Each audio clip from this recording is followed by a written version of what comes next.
오늘 시간에는 하나님이 선택한 조연들 5번째 시간으로 세례 요한에 대해서 말씀을 전하도록 하겠습니다. 지난 4번의 시간에 걸쳐서 구약에 나타난 하나님이 선택한 조연들에 대해서 살펴보았습니다. 혹시 누구인지 기억나십니까? 아브라함의 늙은 종 엘리에셀, 그리고 아론, 또 레아, 그리고 갈렙을 통하여서 하나님이 선택한 조연들의 삶을 우리가 살펴보았습니다. 물론 구약 성경에 이 4명만 있는 게 아니죠. 여리고 성의 라합은 어떻습니까? 이스라엘 정탐꾼을 숨겨주고 그들을 도와줌으로써 이스라엘 가나안 정복에 아주 보이지 않는 중요한 조연의 역할을 우리 기생 라합이 감당했습니다. 또 다윗의 친구 요나단은 어떻습니까? 사울의 아들이었지만 다윗을 진심으로 아끼고 그의 편에 섰습니다. 사울의 질투와 위협 속에서도 다윗을 보호하고 격려하면서 다윗이 왕이 되는 길을 묵묵히 도와주었던 진정한 조연이 바로 요나단입니다. 또 에스더의 사촌인 모르드게는 어떻습니까? 하만의 음모로부터 유대 민족을 구원하는 데 아주 결정적인 역할을 합니다. 그리고 에스더에게 용기를 주고 지혜로운 조언을 하면서 하나님의 백성을 보호하는 데 큰 공헌을 할 주목할 만한 조연이 바로 모르드게입니다. 그러니까 이처럼 수많은 구약에 하나님께서 선택한 조연들이 많이 있습니다.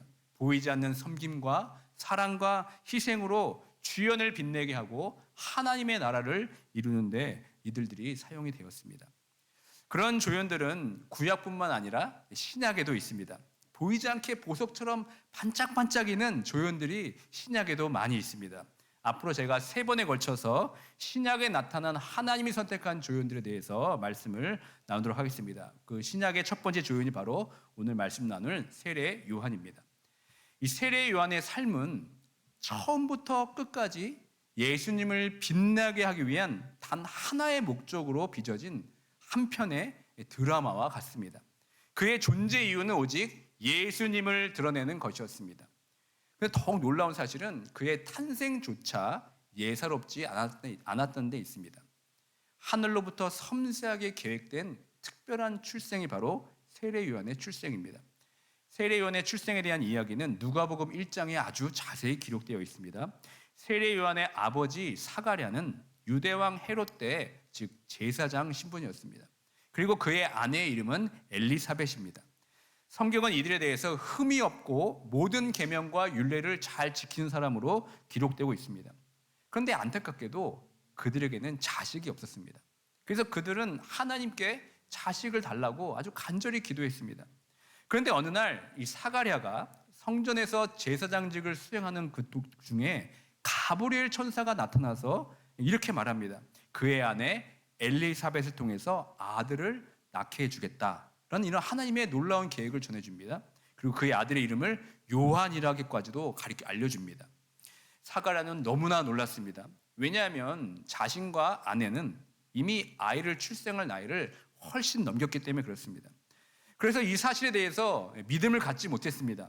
그래서 이 믿음 없음 때문에 사가랴는 요한이 태어날 때까지 말 못하는 벙어리가 됩니다. 사가랴와 이 엘리사벳에게 갑자기 찾아온 임신 소식은 너무나 그들을 당황스럽게 했습니다. 그러나 그들은 놀라운 하나님의 계획과 섭리를 곧 깨닫게 됩니다. 왜냐하면 세례 요한의 출생은 바로 예수님께서 이 땅에 오시는 것을 준비하기 위한 것이기 때문입니다. 세례 요한의 어머니 엘리사벳이 임신한 지 이제 6개월째가 됩니다. 이때 가브리엘 천사가 이제 마리아를 찾아갑니다. 이 가브리엘 천사는 이미 사가랴에게 요한의 출생을 전한 천사였습니다.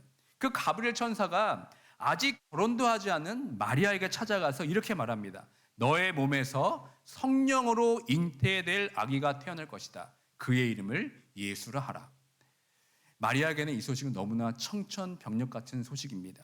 왜냐하면 아직도 결혼도 하지 않았고 남자를 모르는 처녀였기 때문에 그렇습니다.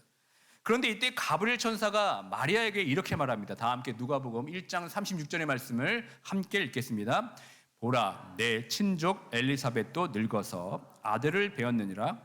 본래 임신하지 못한다고 알려진 이가 이미 6달이 되었나니. 이 천사 가브리엘의 말이 이 마리아에게 얼마나 큰 위로가 되었겠습니까? 자신의 친척 중에 이미 내가 겪게 될 일을 미리 겪고 있는 이 엘리사벳의 소식에 대해서 그녀는 큰 안도의 한숨을 내쉬었을 것입니다. 만약 엘리사벳의 이야기를 전해 듣지 못했다면 마리아는 어떤 생각을 했겠습니까? 그 당시 이스라엘에서 처녀가 임신하는 것도 부도덕하고 낙인 찍히는 일입니다. 동시에 사회적으로 매장당하는 일입니다. 아무리 천사가 말했다 하더라도 마리아는 그 말을 믿기도 어렵고 두려움에 가득 찼을 것입니다. 마리아는 이 천사 가브리엘의 이야기를 듣자마자 어떻게 합니까? 사가랴의 집으로 당장 뛰어갑니다. 그리고 엘리사벳을 만납니다. 마리아를 만나서 서로의 이야기를 하면서 안부를 묻자 엘리사벳의 뱃속에 있는 요한이 갑자기 반응하기 시작합니다. 성경은 이에 대해서 복중에서 뛰놀았다 이렇게 말합니다. 이는 성령의 역사로 말미암아서 요한이 마리아의 뱃속에 있는 그 예수님의 임재를 알아보고 기쁨으로 반응한 것입니다. 그렇게 마리아는 그곳에서 3개월이나 머물러 있으면서 예수님의 탄생을 준비하게 됩니다. 이처럼 세례 요한은 완벽한 조연으로서 뱃속부터 예수님의 오심을 예비했습니다. 그 후에 세례 요한의 삶은 아주 드라마틱하게 펼쳐집니다. 세례 요한은 특별한 하나님의 부르심을 받고 성년이 되어가면서 빈들, 즉 광야로 나아가게 됩니다. 사실 요한은 제사장이었던 아버지를 따라서 성전을 섬기며 살았더라면 아주 안정된 생활을 누릴 수 있는 그런 조건에 살았습니다. 당시 제사장은 사회적으로 아주 존경받는 계층이었고 이 경제적인 안정도 누릴 수가 있었습니다. 아버지와 함께 성전에서 생활을 하면서 가족들과 더욱 가까운 관계를 유지하는 것은 물론이며 결혼하면서 아주 평범한 가정을 이룰 수도 있었을 것입니다. 그런데 세례 요한은 그가 누릴 수 있는 모든 기득권까지 포기하면서 광야로 나가게 됩니다. 거기서 약대 털옷을 입었고 허리에는 가죽띠를 띄었습니다. 그리고 음식은 메뚜기와 석청을 먹이면서 광야에서 지냅니다. 왜 세례 요한은 이 광야로 나가게 되었습니까? 아버지의 뒤를 이어서 성전을 섬기는 제사장이 되어야 할 사람이 왜 지금 아무도 없는 광야에 나가게 되었습니까? 그것은 바로 하나님의 말씀이 이 세례 요한에게 임했기 때문입니다. 이사야서 40장 3절의 말씀을 우리 함께 읽겠습니다. 외치는 자의 소리여 이르되 너희는 광야에서 여호와의 길을 예비하라. 사막에서 우리 하나님의 대로를 평탄하게 하라. 아멘. 세례 요한은 이 말씀을 받고 광야로 나가게 됩니다. 그리고 광야에서 여호와의 길을 예비하는 사명을 부여받습니다. 그리고 그의 인생은 오직 한 분, 예수님만을 예비하는 이 조연의 삶을 이제 본격적으로 시작하게 됩니다. 그래서 광야에 돌아온 세례 요한은 이스라엘 백성들에게 이렇게 외칩니다. 누가복음 3장 7절부터 9절의 말씀을 우리 함께 읽겠습니다.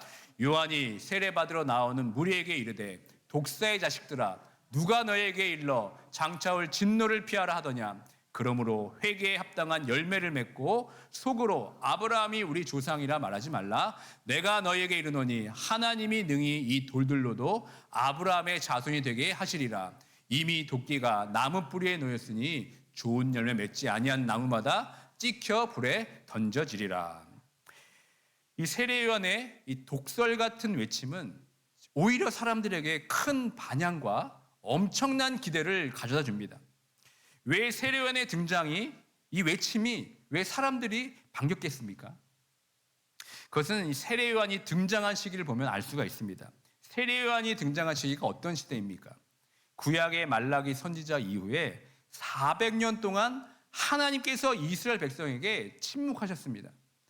이 침묵하셨다는 것은 400년 동안 어떤 선지자도 하나님의 말씀을 대언하기 위해서 등장하지 않았다는 뜻입니다. 그 시간 동안 어디에서도 하나님의 말씀을 선포하는 선지자가 없었습니다. 그런데 그 침묵을 깨고 지금 세례 요한, 이 선지자가 나타난 것입니다. 하나님이 침묵하는 시기에 이스라엘 백성들은 하나님의 음성을 간절히 듣기를 원했습니다. 하나님의 말씀을 선포하는 선지자를 기다리고 또 기다렸습니다. 그런데 그냥 막연히 기다린 것이 아닙니다. 이스라엘 백성들은 한 가지 약속을 잊지 않고 있었습니다. 그 약속의 말씀이 바로 말라기 4장 5절부터 6절의 말씀입니다. 우리 함께 읽겠습니다. 보라, 여호와의 크고 두려운 날이 이르기 전에 내가 선지자 엘리야를 너희에게 보내리니 그가 아버지의 마음을 자녀에게로 돌이키게 하고 자녀들의 마음을 그들의 아버지에게로 돌이키게 하리라. 돌이키지 아니하면 두렵건대 내가 와서 저주로 그 땅을 칠까 하노라 하시니라. 아멘. 사람들은 이 세례요한의 등장을 엘리야가 등장하는 그 말라기 예언의 성취로 보았습니다. 세례요한의 등장을 통하여서 드디어 기다리고 기다렸던 엘리야가 왔다고 생각했습니다. 유대인들은 이 예언을 문자 그대로 믿었습니다. 엘리야가 메시아가 오기 전에 먼저 나타나서 백성들의 마음을 준비시킬 것이라고 기대했습니다. 이 엘리야의 등장으로 곧 메시아의 도래가 임했음을 의미하는 것으로 해석한 것입니다. 이 일로 인해 사람들이 크게 동요하기 시작했습니다. 이 요한의 이름은 이스라엘 가운데 빠른 속도로 퍼져나갔습니다. 그리고 더욱 많은 사람들이 요한으로부터 회개의 세례를 받았습니다. 그리고 더 나아가서 이 세례 요한의 등장으로 사람들은 혹시 이 세례 요한이 기대 반, 걱정 반 이렇게 수근대기 시작했습니다. 이 일로 인해 유대인들은 극도로 긴장하기 시작합니다. 그래서 이 세례 요한이 누구인지를 조사하기 시작합니다. 요한복음 1장 19절부터 28절까지의 말씀을 보면 유대인들이 제사장과 레위인들을 요한에게 직접 보냅니다. 그리고 직접 요한에게 이렇게 물어봅니다. 도대체 너는 누구냐? 이렇게 물으니까 요한이 어떻게 얘기합니까? 드러내어 숨기지 않고 이렇게 대답합니다. 나는 그리스도가 아닙니다. 그러니까 또 묻습니다. 그러면 네가 엘리야냐? 그러자 요한은 어떻게 합니까? 저는 엘리야도 아니고 아무것도 아닙니다. 이렇게 말합니다. 그러면 도대체 너는 누구냐? 이렇게 물으니까 나는 선지자 이사야 말과 같이 광야에서 외치는 자의 소리입니다. 이렇게 대답합니다. 그러니까 제사장과 레위인들이 또 이렇게 묻습니다. 그럼 엘리야도 아니고 그리스도도 아닌데 네가 어찌하여 세례를 베푸느냐? 그러니까 요한이 어떻게 대답합니까? 요한복음 1장 26절부터 27절까지의 말씀을 함께 읽습니다. 요한이 대답하되 나는 물로 세례를 베풀거니와 너희 가운데 너희가 알지 못하는 한 사람이 있었으니 곧 내 뒤에 오시는 그이라. 나는 그의 신발끈을 풀기도 감당하지 못하겠노라 하더라. 아멘. 여러분, 이 요한의 대답은 실로 엄청난 답입니다. 역사적으로 보면 세례 요한은 이스라엘 종교사에서 무척이나 위대한 인물입니다. 1세기 유대 역사가 요세푸스는 요한을 백성의 사랑을 받는 참된 의인이라고 기록합니다. 세례 요한은 온 이스라엘 공동체를 뒤흔들어서 광야로 나아가게 할 만큼 강력한 예언자적인 말씀을 선포합니다. 그리고 그의 청렴하고 구별된 삶과 이 강력한 메시지로 인해서 막 수많은 사람들이 그의 설교를 듣기 위해서 모여들었습니다. 한마디로 센세이션이 일어났습니다. 다양한 계층의 사람들이 그에게 세례를 받았습니다. 요한의 인기는 하늘을 찌르게 됩니다. 이때 이미 요한을 따르는 추정들이 그렇게 많았고 요한의 제자들까지도 많이 생겼습니다. 그의 거침없는 카리스마 있는 말씀의 선포를 통하여서 사람들에게 놀라운 회개의 역사가 일어납니다. 심지어 한 기록에 따르면 당시의 왕을 선거로 뽑았다면 요한이 왕이 되었을 것이라고 할 만큼 그의 인기는 대단했습니다. 그러니까 누가 봐도 모든 사람에게 주목받는 주연과 같은 사람이 바로 세례 요한이었습니다. 누가 봐도 그는 메시아처럼 보였습니다. 그때 세례 요한이 내가 메시아이다 했으면 모두가 다 그렇게 믿어도 될 정도로 여겨졌습니다. 그런데 세례 요한의 고백은 어떻습니까? 지금 너희 가운데 너희가 알지 못한 사람이 있는데 곧 내 뒤에 오시는 그분이라. 나는 그의 신발끈을 풀기도 감당하지 못하겠노라. 이렇게 대답을 합니다.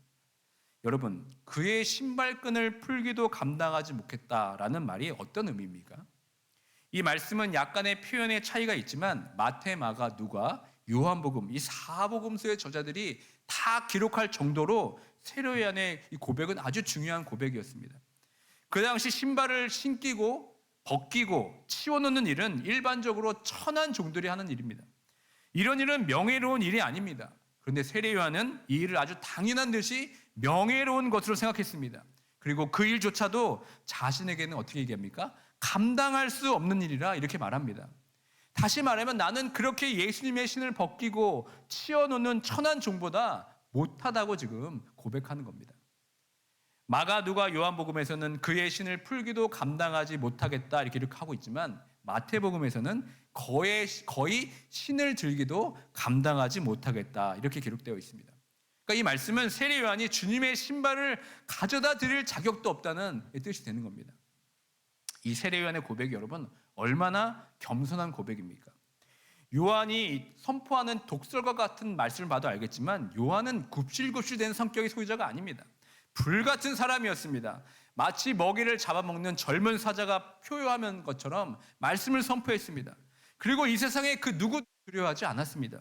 그런데 그는 주연이 되기를 거부했습니다. 세상이 주는 명예와 지위를 경멸했습니다. 그러면서 그는 자신의 정체성을 어떻게 밝힙니까? 나는 예수님의 신을 풀기도 감당하지 못한 사람입니다. 이렇게 말합니다. 이것이 바로 세례 요한의 삶의 정체성이었습니다.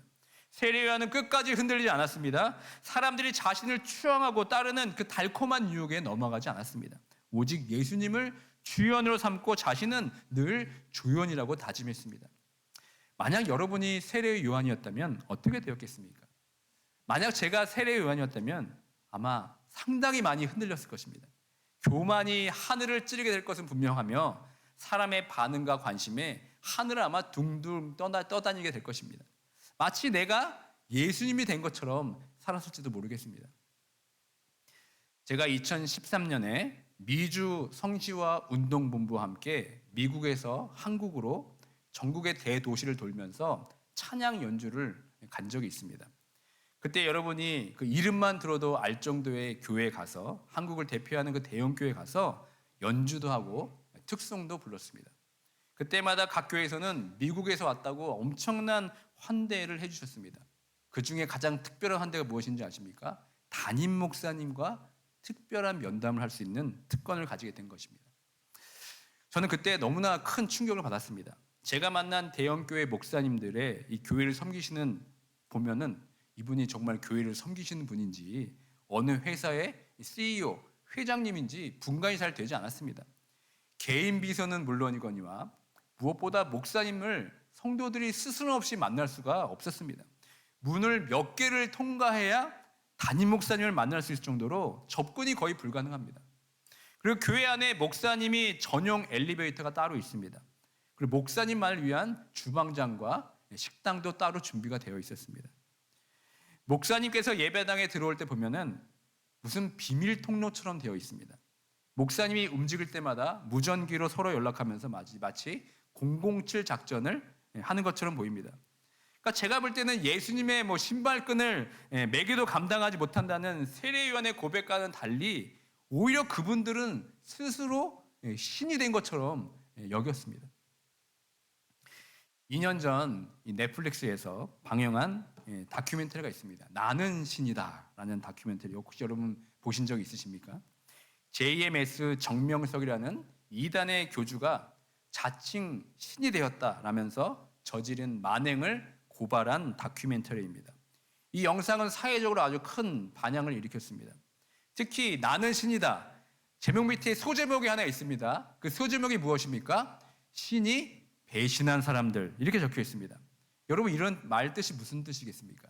신이 배신한 사람들이란 것은 자칭 자신은 신이라고 이야기하지만 오히려 신은 그들을 버렸다 이런 의미가 아니겠습니까? 이 이단 교주는 자신을 신으로 승격해서 자신이 말하는 것이 곧 신의 말이다. 그 말에 듣고 순종하라고 하면서 무조건적인 그 요구를 하는 겁니다. 자신을 숭배할 것을 신도들에게 세뇌시켰습니다. 그리고 그렇게 자신을 따르는 자에게 윤리, 도덕적인 상식으로 이해할 수 없는 성적인 범죄를 저질렀습니다. 저는 이 다큐멘터리를 보면서 보는 내내 참혹한 마음이 않을 수 없었습니다. 우리들이야 JMS가 이단인 줄 알고 있지만 믿지 않는 자들이 이단이 무엇인지는 알기는 하겠습니까? 마치 이것이 기독교의 모습을 보이는 것처럼 보여져서 그 마음이 참으로 무거웠습니다. 이 나는 신이다라는 것은 아까 말씀한 대형교회 목사님들이나 이단 교주에게만 해당되는 것이 아닙니다. 사실 우리에게도 해당되는 이야기입니다. 우리가 예수님보다 더 높아지고 예수님이 받아야 할 그 영광을 가로채면 결국 내가 신이 되는 것입니다. 내가 주연이 되고 예수님이 조연이 되는 순간 내가 신이 된 것입니다. 우리는 조금만 높아지고 조금만 인기를 얻고 조금만 주목을 받으면 우리는 교만해지기 쉬운 연약한 죄 많은 인생임을 우리는 깨달아야 됩니다. 역시 나동조 되니까 이렇게 하지. 나 아니면 누가 하겠어라는 이 자아도취가 우리의 마음을 매 순간 훔치고 있다는 사실을 우리가 분명히 깨달아야 됩니다. 그러나 세례 요한은 자신의 정체성을 분명히 깨달았습니다. 자신은 예수님의 신발끈을 풀기도 감당하지 못한 자라고 고백합니다. 자신은 그리스도도 아니고 엘리야도 아니라고 늘 이야기합니다. 오히려 세상 사람들에게 조금이라도 주목을 받게 되면 여지없이 자신은 예수님만을 드러내게 하는 천한 종의 신분이라고 늘 강조하고 있습니다. 그러면서 세례 요한은 예수님을 빛내게 하는 조연으로서 가장 강력하고 위험 있는 선포를 합니다. 요한복음 3장 30절의 말씀을 함께 읽겠습니다. 그는 흥하여야 하겠고 나는 쇠하여야 하리라 하니라. 이 말씀의 진정한 의미가 무엇입니까? 예수님은 더욱더 위대해져야 되고 세례 요한 자신은 더욱더 작아져야 한다는 의미가 아니겠습니까? 구원받은 우리의 삶의 목적은 내가 드러나는 삶이 아닙니다. 나를 통해 하나님을 드러내고 예수 그리스도를 드러낸 삶이 바로 우리 삶의 목적입니다. 우리의 삶을 통하여 하나님만을 영화롭게 하는 것이 바로 구원받은 성도들의 삶입니다. 우리가 예수님을 빛내게 하는 조연이라면 그는 흥하여야 하겠고 나도 흥하여야 하겠다가 아닙니다. 나는 죽고 오직 예수 그리스도만 높이는 것이 바로 우리의 삶의 목적이 되어야 될 줄 믿습니다. 그런데 이런 세례 요한 삶에 위대한 반전이 일어나게 됩니다.